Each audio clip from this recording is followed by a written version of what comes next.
My neighbor called me in a panic. "Come back immediately! Your son is taking all the furniture out of your house right now!" I rushed out of the hospital room and arrived in 15 minutes. When I entered my bedroom, I saw empty walls and his face. He turned pale. "I'm glad you're here with me. Please like this video and listen to my story till the end, and let me know which city you're listening from. That way I can see how far my story has traveled. My name is Margaret Thompson, but everyone calls me Maggie. For 43 years, I lived in the same 3-bedroom colonial house on Maple Street, the house where I raised my son Jason, the house where my late husband Robert and I built our entire life together. After Robert passed 5 years ago, that house became even more precious to me. Every corner held a memory. Every piece of furniture told a story. I had always been healthy, active, independent. I gardened. I volunteered at the local library. I hosted Sunday dinners. But last October, I started feeling unusually tired. The doctors found something concerning during my annual checkup, a suspicious mass that required immediate attention. Within 2 weeks, I was admitted to St. Mary's Hospital for surgery and treatment. Jason seemed concerned when I told him. He visited me the day before my surgery, holding my hand, promising everything would be fine. "Don't worry about the house, Mom," he said. "Vanessa and I will check on it every day. We'll water your plants, collect your mail. You just focus on getting better." I believed him. Why wouldn't I? He was my son, my only child. The surgery went well, but the recovery was slower than expected. The doctors wanted to keep me for observation, run more tests, monitor my progress. Days turned into a week, then 2 weeks. I called Jason regularly. He always sounded busy, distracted. "Everything's fine at the house, Mom. Don't stress about it." But something felt wrong. Maybe it was a mother's intuition. Maybe it was the way he rushed me off the phone. Maybe it was how Vanessa never came to visit, not once, even though the hospital was only 20 minutes from their apartment. When I asked Jason about her, he said she was dealing with some things and very stressed.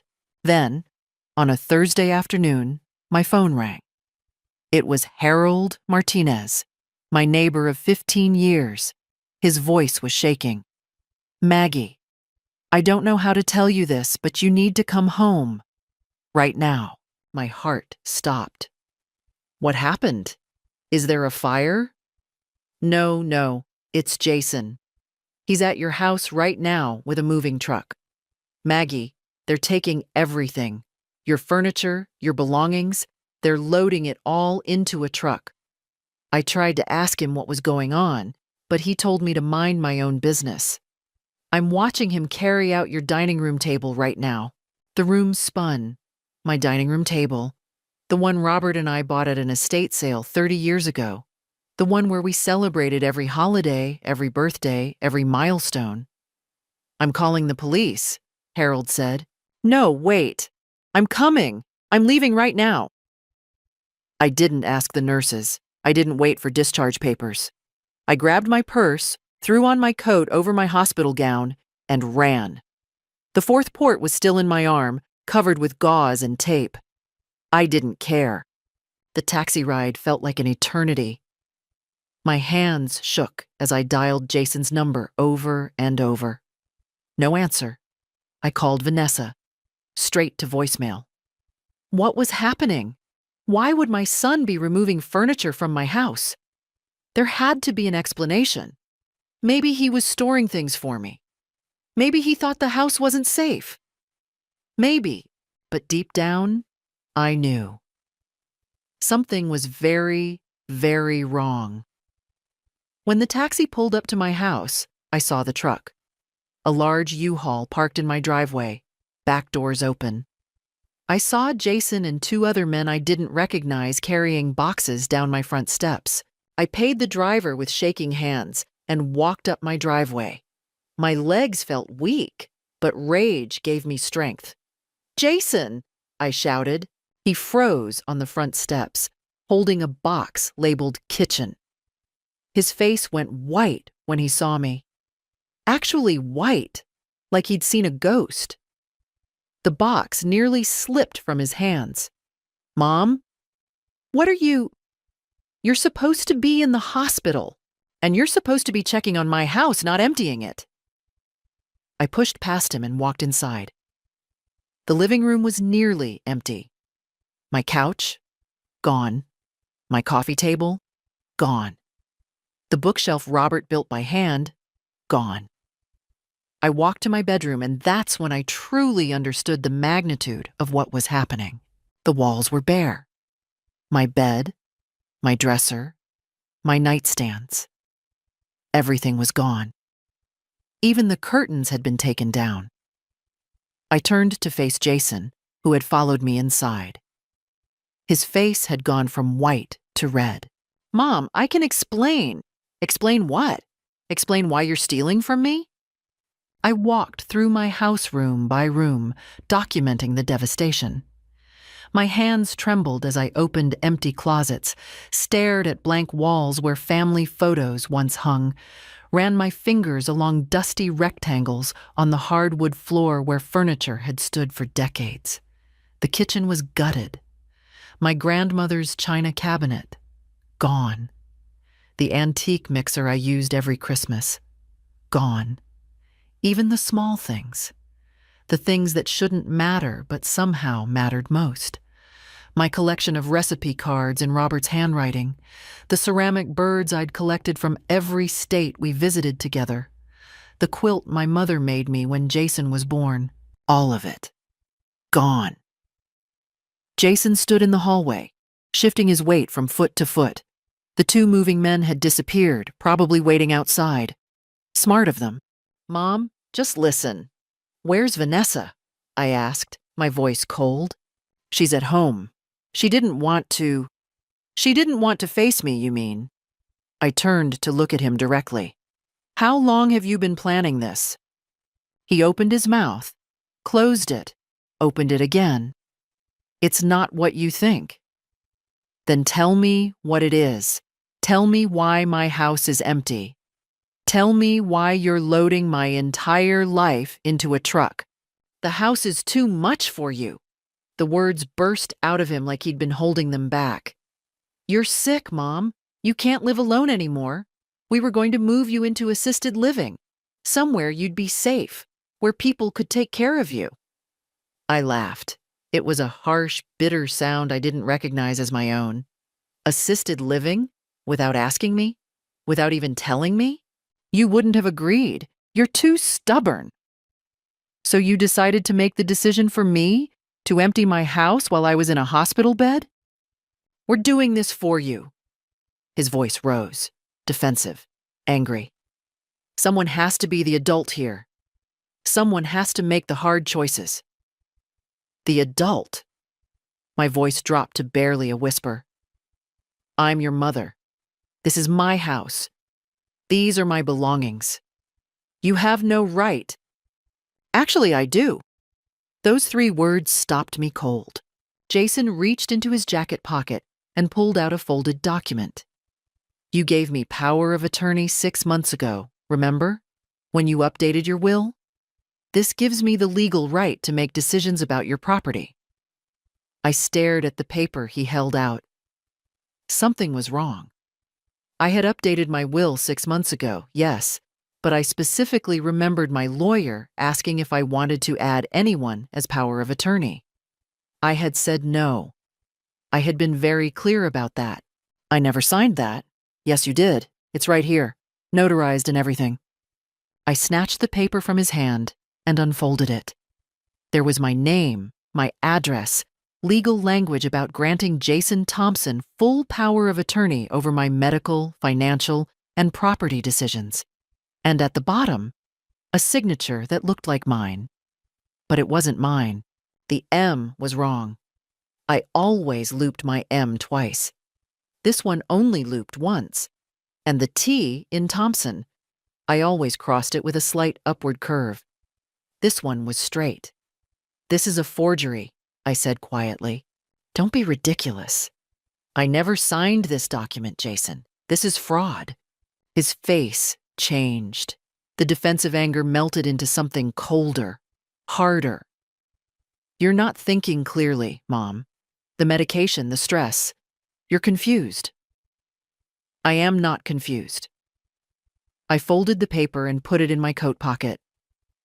I'm calling my lawyer right now. Mom, don't make this difficult. Difficult? I pulled out my phone. You've emptied my house. You've forged legal documents. You've committed fraud, Jason, multiple felonies. And you're telling me not to make this difficult? He took a step toward me. Think about what you're doing. Do you really want to destroy your relationship with your only son? Do you want to involve lawyers, courts, make this ugly? You already made it ugly when you decided to steal from me. His jaw clenched. For a moment, I saw something in his eyes that frightened me, a coldness I'd never seen before. This wasn't my little boy anymore. This was a stranger. Fine, he said. Call whoever you want. But you're going to lose. You're sick. You're old, and everyone's going to believe you're not capable of managing your own affairs anymore. I'm your son. I'm trying to help you. Who do you think the courts will believe? He walked out, leaving me standing in my empty bedroom. I waited until I heard the truck drive away. Then I sat down on the floor because there was no furniture left, and I made a list in my head. First, document everything. Second, call my lawyer. Third, find out exactly what Jason and Vanessa had planned.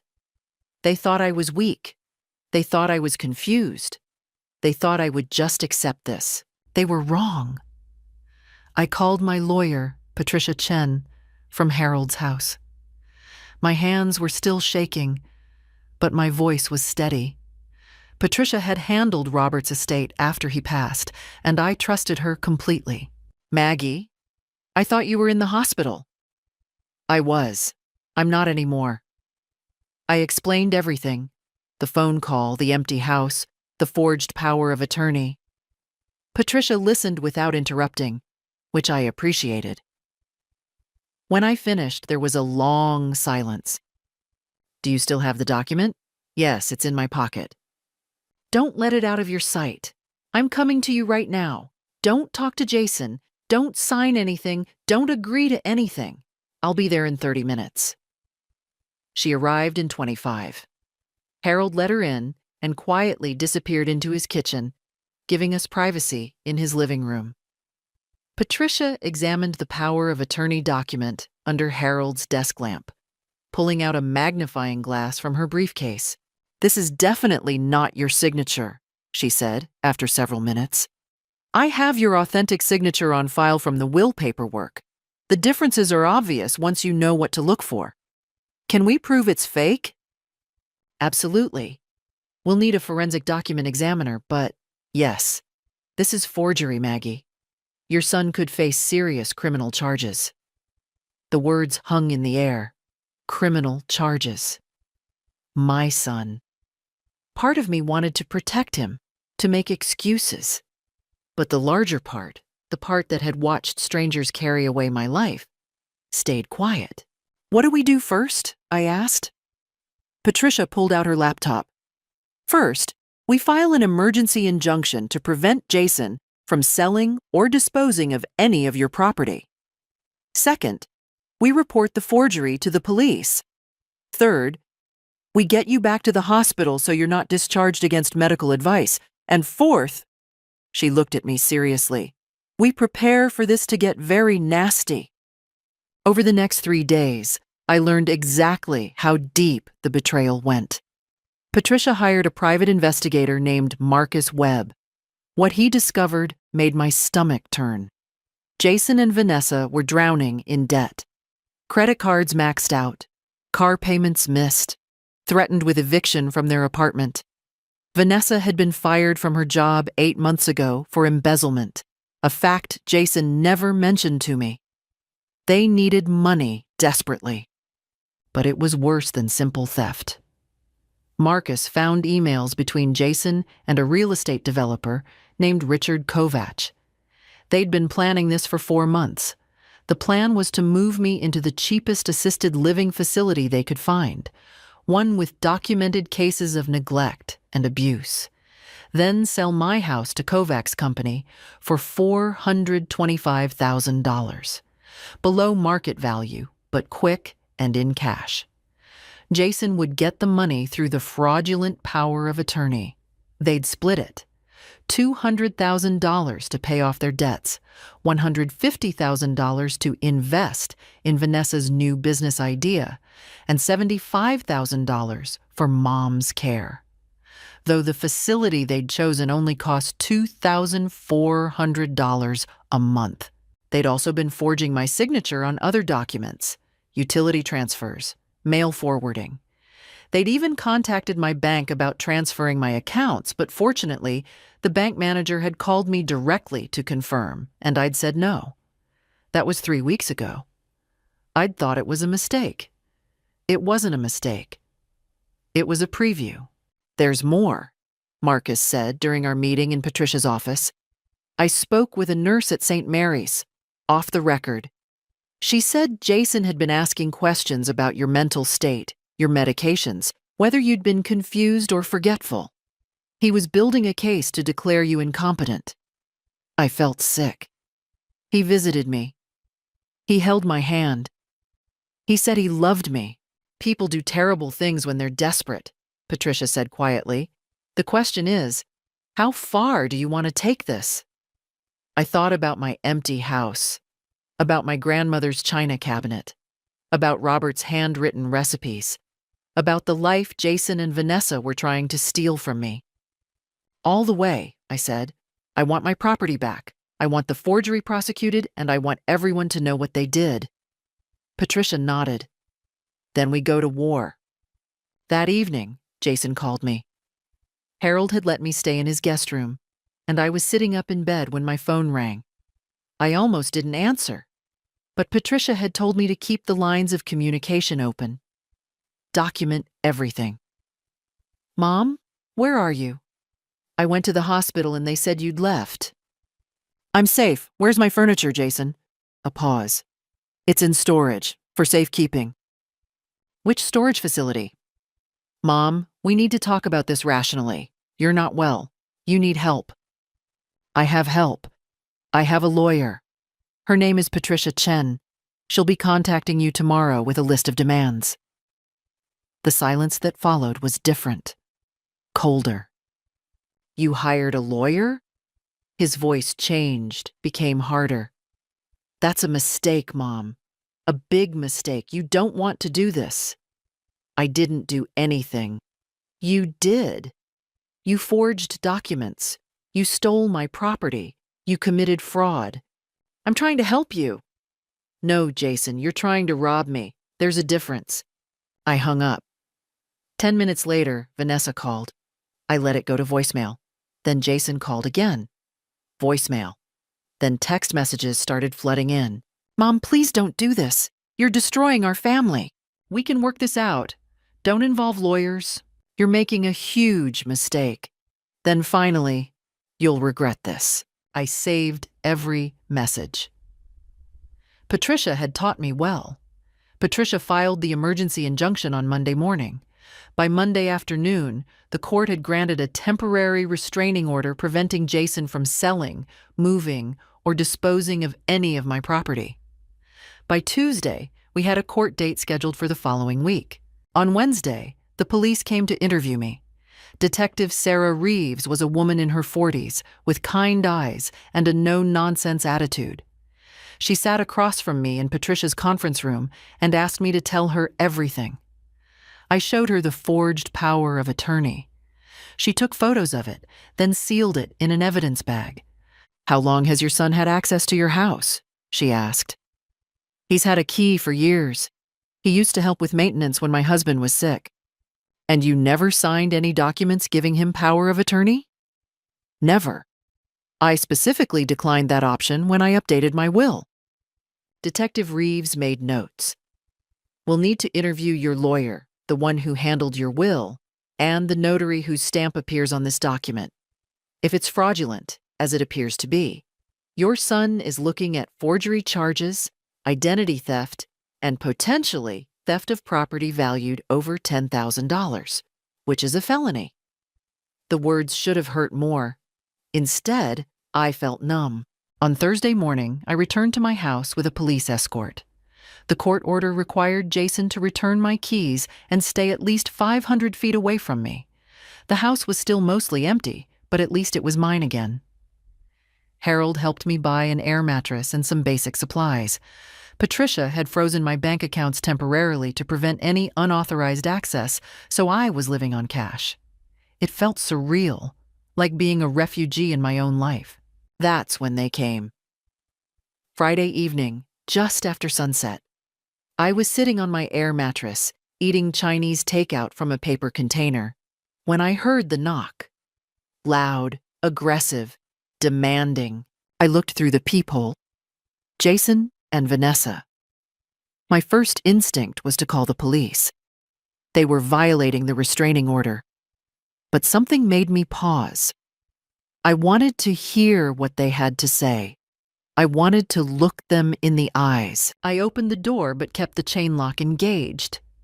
"You have 60 seconds before I call the police," I said. "You're violating a court order." "Mom, please." Jason's face was desperate. "You have to stop this. You have to drop the charges."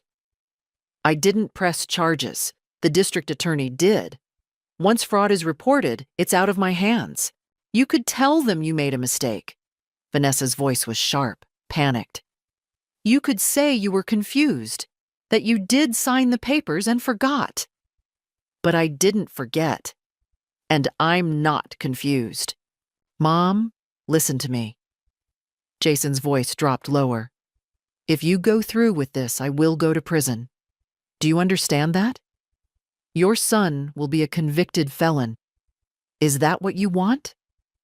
What I wanted was for my son not to rob me. We weren't robbing you, Vanessa shouted. We were helping you. You're old, you're sick, you can't take care of yourself.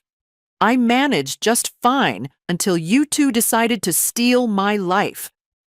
Jason slammed his hand against the doorframe. I flinched, but didn't step back. You don't understand what you're doing. You're ruining everything.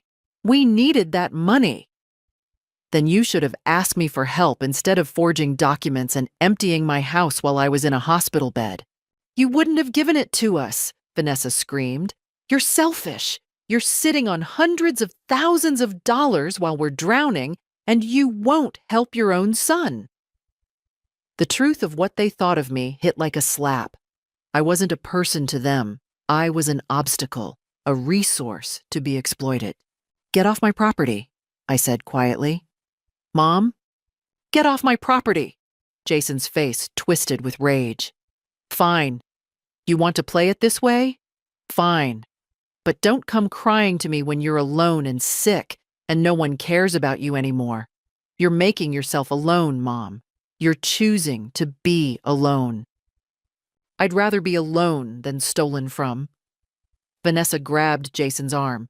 Come on, she's not worth it. Let her rot in this empty house by herself. Let her die alone. They left. I closed the door, locked it, engaged the deadbolt, and then slid down to sit on the floor. My hands were shaking. My heart was racing. But underneath the fear was something else. Satisfaction. I had stood my ground. I hadn't crumbled. I called Patricia. They came to the house, both of them. I have it recorded. I'd started my phone's voice recorder before opening the door. Excellent. That's another violation. I'll contact the police. That night, I barely slept. Every sound made me jump. Every car passing outside made me peek through the curtains.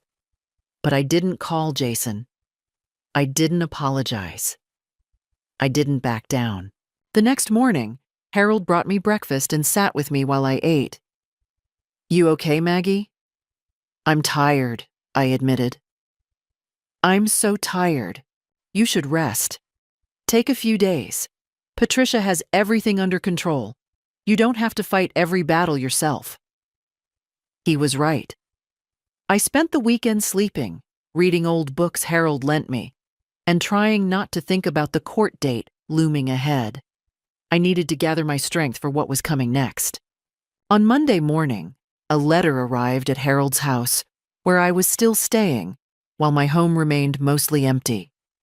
It was hand-delivered by a messenger service. Harold brought it to me while I was drinking coffee in his kitchen.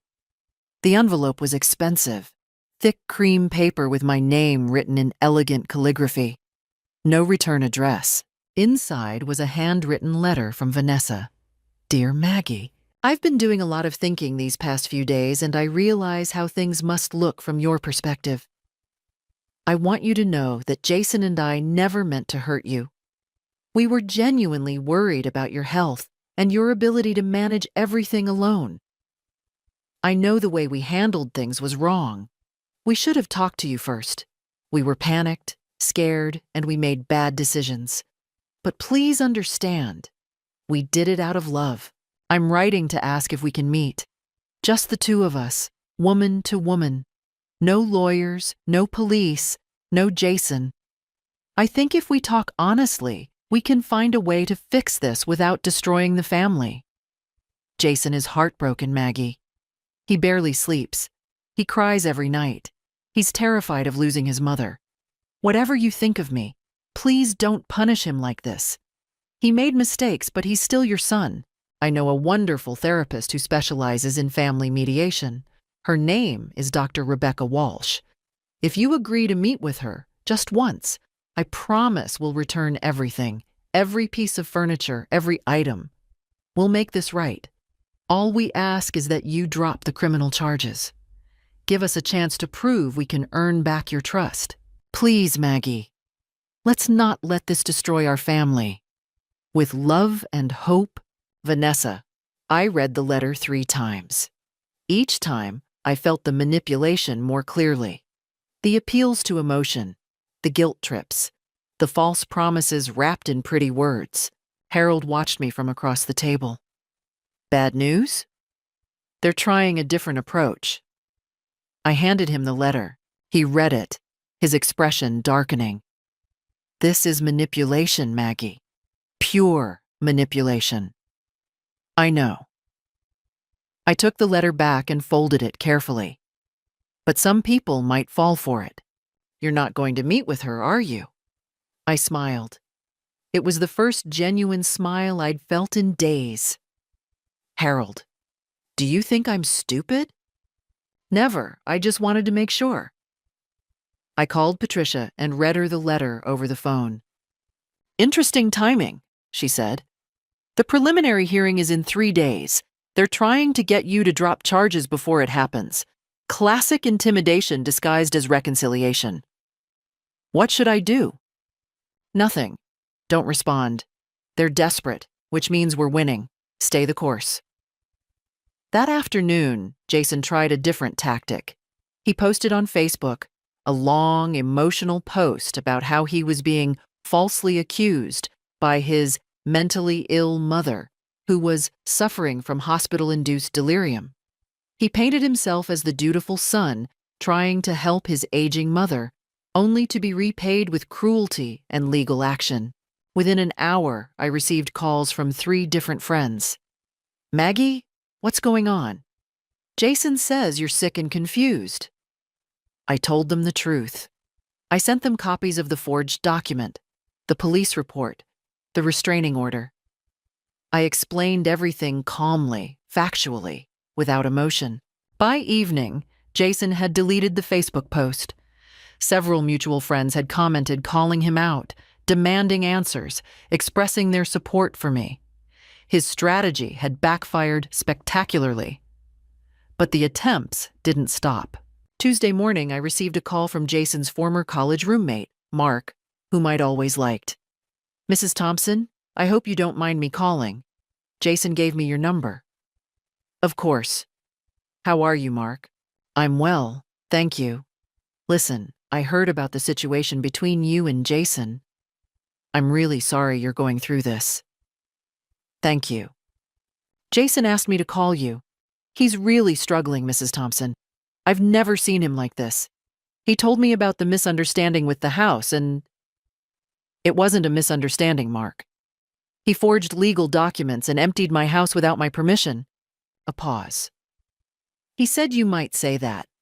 He said the medications from your surgery have been affecting your memory.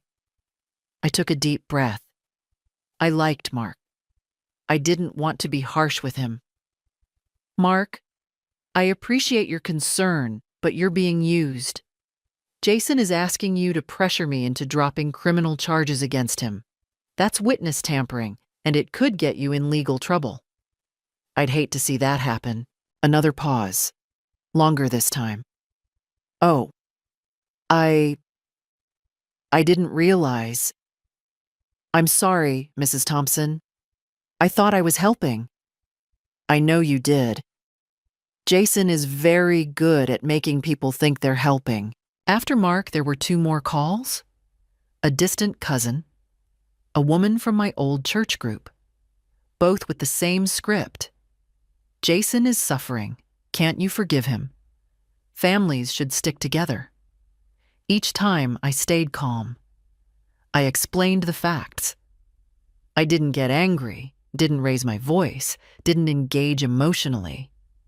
Cold facts. Clear evidence. By Wednesday evening, the calls stopped. That's when my real support network emerged. Harold, of course, who let me stay in his house and brought me meals and sat with me when the silence got too heavy. Patricia, who worked tirelessly, often late into the night, building our case. Detective Reeves, who called to update me on the investigation and treated me with respect and dignity. But also others. My friend Linda from the library volunteer group drove 2 hours to visit me, bringing a casserole and a fierce hug. I heard what Jason did. That boy should be ashamed of himself. My neighbor Susan, who'd been traveling during the incident, came over as soon as she got back. Maggie, if you need anything at all, you call me, day or night. Even people I barely knew reached out. The woman who ran the local bookstore sent flowers with a note. Strong women don't give up. We're rooting for you. I wasn't alone. Despite Jason's threats, despite his attempts to isolate me, I had people who believed me, who supported me, who stood by me. On Thursday night, I moved back into my house. It was still mostly empty, but it was mine. Harold helped me set up the air mattress in my bedroom. Susan brought over a card table and 2 folding chairs. Linda donated some dishes and a small television. It wasn't much, but it was enough. I stood in my living room looking at the bare walls, and I felt something I hadn't felt in weeks. Peace. Tomorrow was the preliminary hearing. Tomorrow, Jason would have to face the consequences of what he'd done, and I was ready. The night before the preliminary hearing, they came again. It was late, almost 10 p.m. I was getting ready for bed, setting my alarm for the early morning court appearance, when I heard the knock. Gentle this time, almost apologetic. I looked through the peephole. Jason and Vanessa, both dressed nicely. Jason was holding flowers. Vanessa had what looked like a bakery box. My first instinct was to call the police immediately. They were violating the restraining order again. But something made me hesitate. I wanted to see what they would do. I wanted to see how far they would go. I opened the door but left the screen door locked. You're not supposed to be here. I know, Mom. Jason's voice was soft, humble. I know, but please, just give us 5 minutes. That's all we're asking. 5 minutes to apologize properly before tomorrow. You can apologize through your lawyer. Mom, please. His eyes were red, like he'd been crying. I'm begging you. Let us say what we need to say. After that, if you want to call the police, fine. But please, just 5 minutes. I'm your son. Against my better judgment. And I knew it was against my better judgment. I unlatched the screen door. 5 minutes. You stay in the doorway. You don't come inside. Thank you. Jason handed me the flowers, pink roses, my favorites. How did he remember that? These are for you, a peace offering. Vanessa held out the bakery box. Lemon cake from that bakery you love downtown. I know it's your favorite. I took the offerings, feeling manipulated, but not sure how to refuse without seeming unnecessarily cruel. I set them on the floor beside me. Talk, I said. Jason took a deep breath. Mom, I've had time to think about everything that happened. Really think about it. And I realize now how wrong I was. Not just wrong, horrible. I betrayed your trust. I violated your privacy. I stole from you. He paused, his voice breaking slightly. There's no excuse for what I did. None. I was desperate and scared, and I convinced myself I was helping you when really I was just helping myself. Vanessa nodded, her eyes also shimmering with tears. We both were. Maggie, I'm so ashamed. I convinced Jason that we were doing the right thing. I pushed him into it. If you're going to blame anyone, blame me. I blame you both, I said evenly. You should, Jason said quickly. You absolutely should. We deserve whatever punishment comes our way. But Mom, please understand. Losing you is worse than any legal consequence. I'd rather go to prison than lose my mother forever. He stepped closer to the threshold, and I instinctively stepped back. I'm not asking you to drop the charges, he continued. I know I don't have the right to ask that, but I'm asking you to let us make things right first. Let us return everything, every single item. Let us prove that we understand what we did wrong. And then, whatever happens legally, at least we'll have tried to fix the damage. It sounded reasonable. It almost sounded sincere. Where's my furniture now? I asked. In a storage unit in Jersey City. We can give you the key right now. All of it is there, untouched. We didn't sell anything, I swear. You were planning to sell it. We were, Vanessa admitted, but we didn't. When you filed the injunction, we stopped everything. Because you had to legally, not because you wanted to. That's not fair, Mom. You don't know what's in our hearts. Something in his tone shifted, just slightly, but enough for me to notice.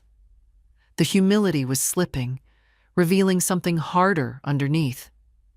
I know you forged documents to steal from me, I said. That's what I know. Jason's jaw clenched. We've apologized. We've brought you flowers and your favorite cake. We're trying to make amends. What more do you want? I want you to accept responsibility without conditions. I want you to stop trying to manipulate me into dropping charges.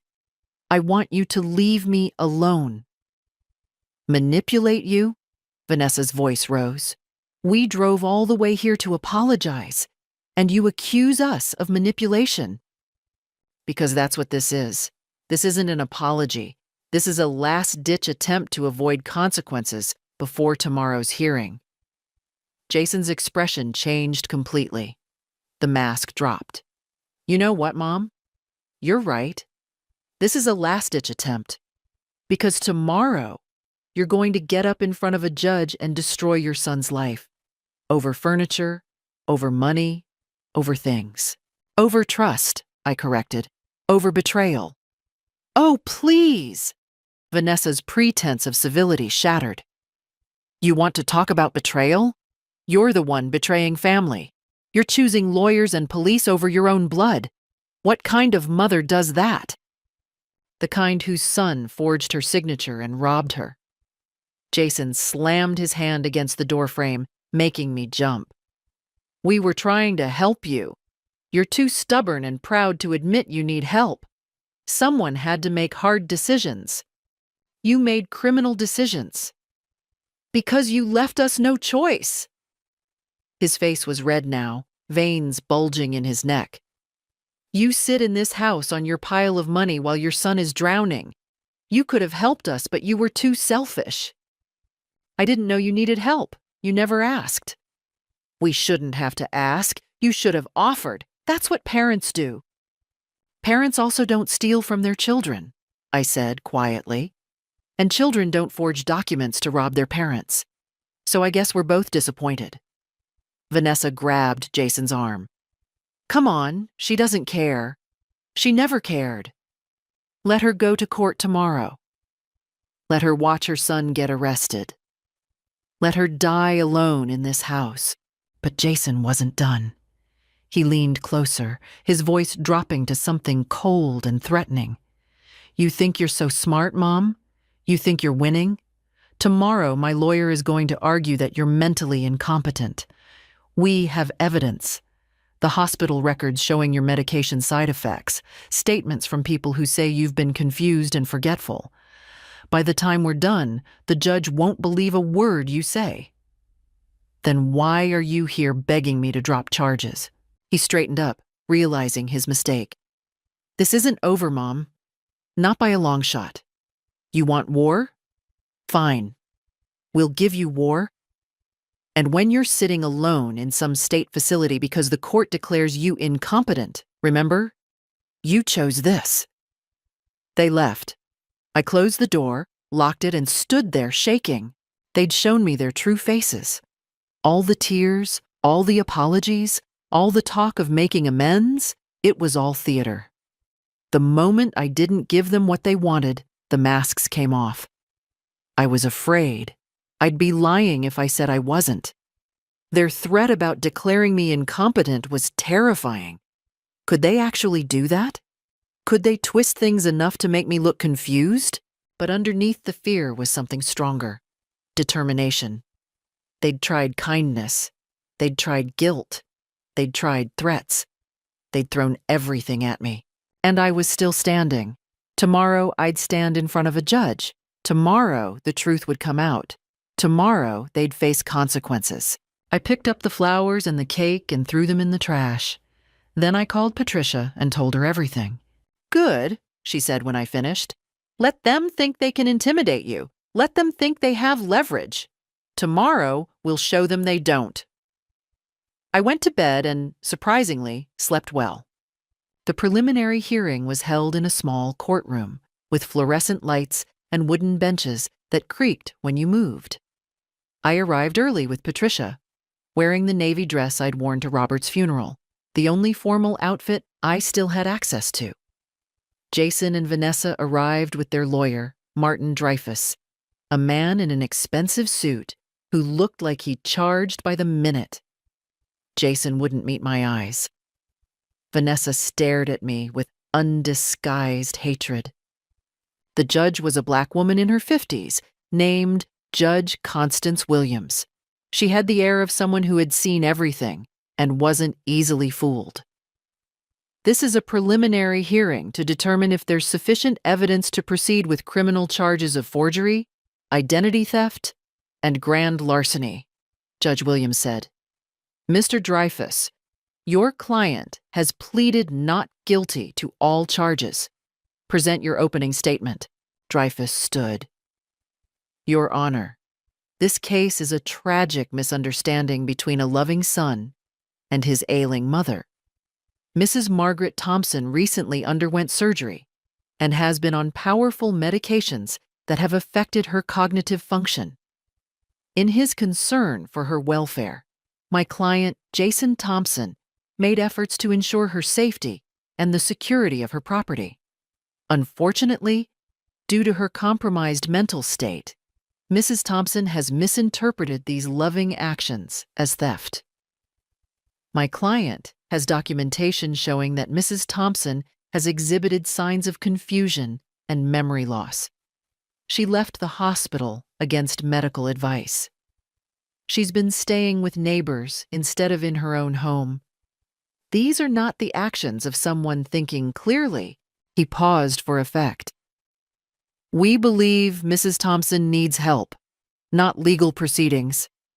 We're asking the court to order a psychiatric evaluation to determine her competency before continuing with these baseless charges. I felt my hands grip the arms of my chair. Patricia put her hand on my arm gently. "Wait," she whispered. Judge Williams turned to Patricia. "Ms. Chen, your response?" Patricia stood, and I was struck by how calm she appeared. "Your Honor, the defense's characterization is not only false, but offensive. Mrs. Thompson is a sharp, articulate woman who left the hospital when she received a call that her son was actively emptying her house without permission." She pulled out a folder. "I have here the forged power of attorney document that Mr. Jason Thompson used to claim legal authority over his mother's property. I also have documentation from Mrs. Thompson's lawyer who drafted her will, a lawyer who will testify that Mrs. Thompson specifically declined to grant power of attorney to anyone." Patricia laid out several documents on the table. "Additionally, I have statements from neighbors who witnessed Mr. Thompson loading furniture into a moving truck. I have emails between Mr. Thompson and a real estate developer discussing the sale of Mrs. Thompson's house, and I have bank records showing that Mr. Thompson and his wife Vanessa Thompson are in significant debt. $147,000 in credit cards, auto loans, and other liabilities. This isn't a case of a confused elderly woman. This is a case of financial exploitation by family members who saw their mother as an ATM machine." Judge Williams examined the documents. "Mr. Dreyfus, do you have evidence of Mrs. Thompson's supposed cognitive impairment?" "We have hospital records showing that she was prescribed standard post-operative pain medication," Patricia interrupted. "Medication that has no documented side effects related to confusion or memory loss in Mrs. Thompson's case. I have a statement from her surgeon, Dr. Michael Bradley, confirming that she was mentally sound throughout her treatment." Judge Williams looked at Jason. "Mr. Thompson, please stand." Jason stood slowly. Vanessa grabbed his hand. "Did you remove property from your mother's house without her explicit permission?" Jason opened his mouth, closed it, looked at his lawyer. "Answer the question, Mr. Thompson."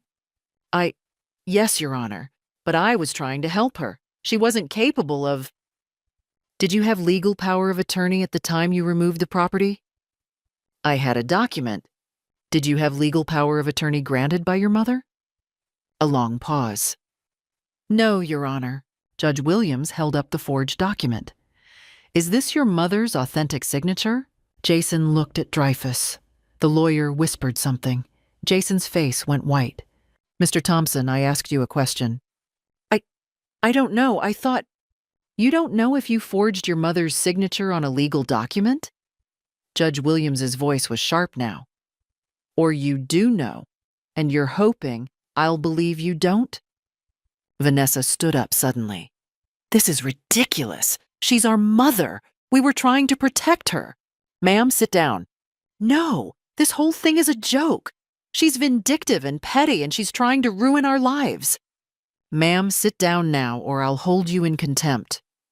Vanessa sat, but her face was flushed with rage. Judge Williams turned back to Jason. "Mr. Thompson, I'm going to ask you one more time, and I want a direct answer. Did you forge your mother's signature on this power of attorney document?" The courtroom was silent. I could hear my own heartbeat. Jason's voice came out barely above a whisper. "Yes." The word hung in the air like a bomb. "I'm sorry, I didn't hear that. Please speak clearly." "Yes, Your Honor, I forged it." Vanessa made a sound like a wounded animal. Dreyfus closed his eyes. Judge Williams set down the document. "Mr. Thompson, you've just confessed to forgery in open court. Do you understand what you've done?" "I was desperate. We needed—" "I don't want to hear your excuses." She looked at the prosecutor, a young woman named Assistant District Attorney Michelle Park. "ADA Park, what's the state's recommendation?" "The state requests that Mr. Thompson be remanded into custody immediately pending trial. He's admitted to forgery, and we believe he's a flight risk given the severity of the charges and the evidence of financial desperation." Dreyfus jumped up. "Your Honor, that's excessive. My client has no criminal history. He has ties to the community. He's confessed to forging legal documents to steal from his elderly mother," Judge Williams said flatly. "That shows both criminal intent and a profound lack of moral character. Bail is set at $50,000. Mr. Thompson, you're remanded to custody. Bailiff. No, Vanessa screamed. You can't do this. She's lying. She's making it all up. Two bailiffs moved toward Jason. He stood there, frozen as they handcuffed him. Mom, he said, looking at me for the first time. His eyes were filled with tears. Mom, please. Don't let them do this. Please. I looked at him. My son, my only child, the boy I'd raised and loved and sacrificed for. And I felt nothing but a deep, cold certainty. You did this to yourself, I said quietly. They led him away. Vanessa was screaming, being restrained by another bailiff. Dreyfus was trying to calm her down, failing miserably. Judge Williams banged her gavel. Order. This hearing is adjourned. Mrs. Thompson, you're free to go. Your property will be released from the storage facility within 24 hours. A full trial date will be set within 60 days. She looked at me directly. I'm sorry you had to go through this, ma'am. Thank you, Your Honor. Outside the courtroom, Patricia hugged me. You did it, Maggie. You won. I didn't feel like I'd won. I felt exhausted. But I also felt something else. Vindicated. Detective Reeves met us in the hallway. Mrs. Thompson, we'll need you to come to the station to give a formal statement. But I wanted you to know, we're also investigating Mrs. Vanessa Thompson for conspiracy. She was part of this from the beginning. I nodded. When do you need me? Tomorrow is fine. Take today. Rest. You've earned it. I went home to my empty house, but it felt different now. It felt like mine again. The trial took place 6 weeks later. In that time, my house slowly became a home again. Harold and Susan helped me move everything back from storage. My grandmother's china cabinet, Robert's recipe cards, my mother's quilt. Everything returned to its rightful place. Patricia had prepared me thoroughly. We reviewed every document, every timeline, every piece of evidence. The forensic examiner confirmed the power of attorney was forged, and forged badly. The notary whose stamp appeared on the document testified she'd never notarized anything for Jason Thompson. Her stamp had been stolen from her office 3 months earlier, long before my surgery. This wasn't panic. This was planning. My lawyer testified that I had explicitly declined to grant power of attorney to anyone. She was very firm about maintaining her independence. The real estate developer, Richard Kovach, testified under immunity about meetings with Jason discussing the quick sale of my house. Jason had told him I was in a facility and wouldn't be involved. Dr. Bradley testified I had been completely mentally competent throughout my treatment. Mrs. Thompson was sharp, asked intelligent questions, understood everything. Her medications had no cognitive side effects. Jason's defense was weak. Dreyfus tried to argue Jason had genuinely believed he was helping me, but the evidence was overwhelming. The forged signature, the emails, the debt, the lies. Under cross-examination, Jason fell apart. Mr. Thompson, the notary stamp was stolen 3 months before your mother's surgery. That's not panic. That's planning. I didn't steal the stamp. Then who did? Your wife? Silence. Were you aware your wife had been fired for embezzlement? His face went white. That was never proven. It was proven enough for her termination. What would you call forging documents, removing property without authorization, and planning to sell your mother's house without her knowledge? Jason had no answer. The jury deliberated for less than 3 hours. Guilty on all counts. Judge Williams didn't mince words at sentencing. Mr. Thompson, you betrayed the person who gave you life. You exploited her when she was vulnerable. You lied, you forged, you stole. When caught, you tried to paint yourself as the victim. I'm sentencing you to 4 years in state prison, followed by 5 years probation. You're ordered to pay full restitution totaling $47,350. You are ordered to have no contact with Mrs. Thompson unless she initiates it. Jason stood shaking. Vanessa sobbed in the gallery. Judge Williams turned to Vanessa. Mrs. Thompson, please stand. You've been charged as a co-conspirator. This court takes elder abuse very seriously. If convicted, you will face significant prison time. Vanessa collapsed, hysterical. Jason looked back at me one last time. I'm sorry, Mom. I didn't respond. There was nothing left to say. 3 months later, Vanessa pleaded guilty to conspiracy and received 3 years in prison. Their apartment was foreclosed.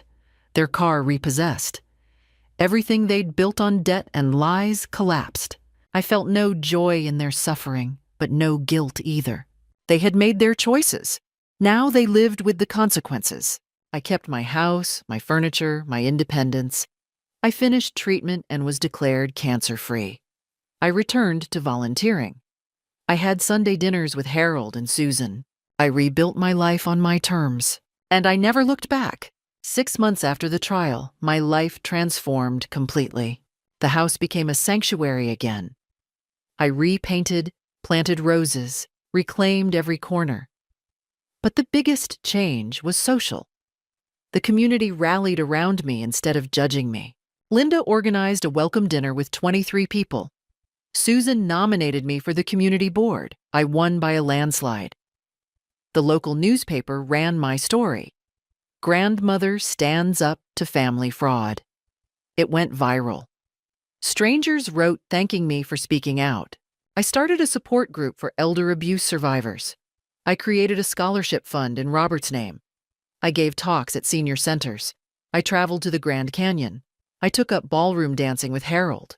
I was 68, cancer-free, and finally living for myself. I wrote Jason one letter. I don't hate you, but that bridge is burned. Goodbye. He never replied. Vanessa served 2.5 years in a violent facility. Her family disowned her. After release, she worked at a gas station, living in poverty, her reputation destroyed. I felt no satisfaction in their suffering, but no guilt either. I'd lost a son, but gained myself, and that was the best trade I'd ever made. Looking back now, I understand what that nightmare taught me. Family isn't sacred just because it's family. Love without respect is manipulation. Trust must be earned, even from your own children. If you see the signs, secrecy, pressure, someone trying to control your finances or life, speak up. Get help. Don't let guilt silence you. I'm Maggie Thompson. I survived, and you can too. What would you have done in my place? Would you have had the strength to press charges against your own child? Thank you for listening to my story. I hope it helps someone out there find their voice.